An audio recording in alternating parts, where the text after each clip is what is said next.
Bismillahirrahmanirrahim. Alhamdulillah. Allahumma sholli ala sayyidina Muhammad wa ala ali sayyidina Muhammad.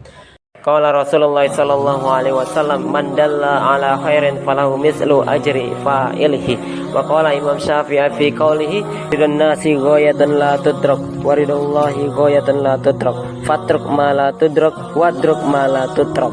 Anna qala Allah ta'ala fil Qur'anil Karim, fa idza faraghta fansab wa ila rabbika farghab. 5 langkah untuk para pemimpin. Kita semua tahu bahwa kita adalah pemimpin diri kita.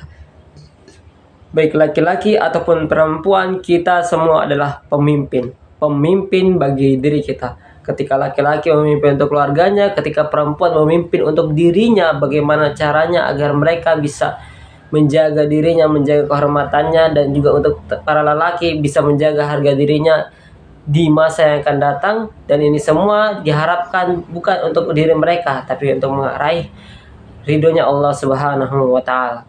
Maka dari sini, ini adalah salah satu cara di mana kita bisa melihat 5 langkah agar kita bisa memimpin diri kita menjadi lebih baik di masa yang akan datang. Orang yang lebih baik bukan berarti dia yang punya banyak uang, karena orang yang punya banyak uang belum tentu hidupnya tenang. Orang yang memiliki banyak waktu belum tentu mereka memiliki ilmu yang cukup untuk memberikan manfaat yang ada. Tapi orang di luar sana, mereka bisa melihat bahwasanya apa kekurangan yang ia miliki, karena bisa jadi kita bisa lihat dengan yang namanya muhasabah. Oke, yang pertama adalah bagaimana caranya agar kita merencanakan sesuatu. Setiap dari kita itu memiliki yang namanya rencana, baik rencana jangka pendek ataupun rencana jangka panjang. Dan setiap dari kita itu memiliki rencana yang berbeda-beda. Maka apa yang akan kita pikirkan? Kalau misalnya dalam kegiatan, bahasa Indonesia itu perencanaan, atau bahasa Inggrisnya planning. Bahkan kalau misalnya kita bisa niatkan, itu semua kita masukkan ke dalam niat di dalam hati. So, what will we do for the next time? Apa yang ingin kita lakukan di masa yang akan datang? Yang paling penting adalah bagaimana caranya kita merencanakan sesuatu dengan baik. Yang kedua adalah mengorganisirnya. Karena sesuatu rencana tanpa ada keorganisasian yang baik, tanpa ada memanage sesuatu hal tersebut dengan cara yang sangat-sangat singkat, padat, dan jelas, itu memiliki sesuatu hal yang sangat-sangat memberikan kebingungan dalam kita. Karena ketika kita mencoba sesuatu, merencanakan sesuatu, maka kita harus bagaimana cara mengorganisirnya. Karena waktu itu adalah sesuatu hal yang berharga. Kita tidak bisa membeli waktu, karena waktu akan selalu mendahului kita. Maka kita harus mengejarnya, dan kita harus merencanakan sesuatu dengan cara yang lebih baik. Apakah kita ingin menjadi seperti biasa saja, atau ingin menjadi sesuatu yang baik? Maka kita perlu merencanakan, mengorganisir. Dan yang ketiga adalah actionnya. Bagaimana kita melakukan itu semua dengan sesuatu hal yang terjadi dalam bukti nyata. Ingat, ini adalah suatu media sosial, di mana media sosialnya adalah sesuatu hal yang dimana orang tidak tahu tentang kehidupan asli kita.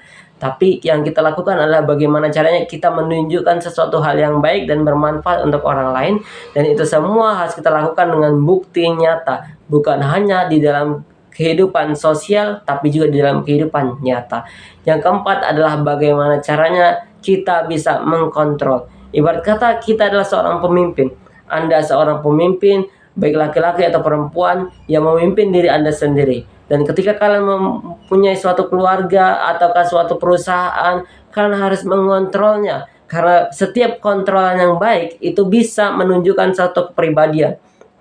Orang lain mungkin tidak bisa melihat kehidupan kita, tapi mereka bisa melihat kehidupan kita, bagaimana caranya kita memperlakukan mereka. Maka suatu kontrol yang baik itu harus mendapatkan suatu respon yang baik. Ketika kita menunjukkan kebaikan, maka kebaikan itu akan kembali kepada diri kita. Dan itu semua akan kembali di dalam kehidupan nyata yang sebenarnya. Yang terakhir adalah evaluasi.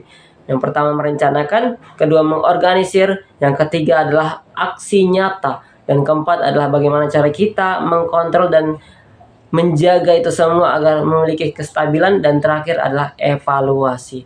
Kira-kira apa yang kurang dalam kehidupan kita, apa yang kurang dalam setiap kegiatan kita, apa yang salah di dalam setiap rencana kita, maka itu semua akan kembali ke dalam diri kita.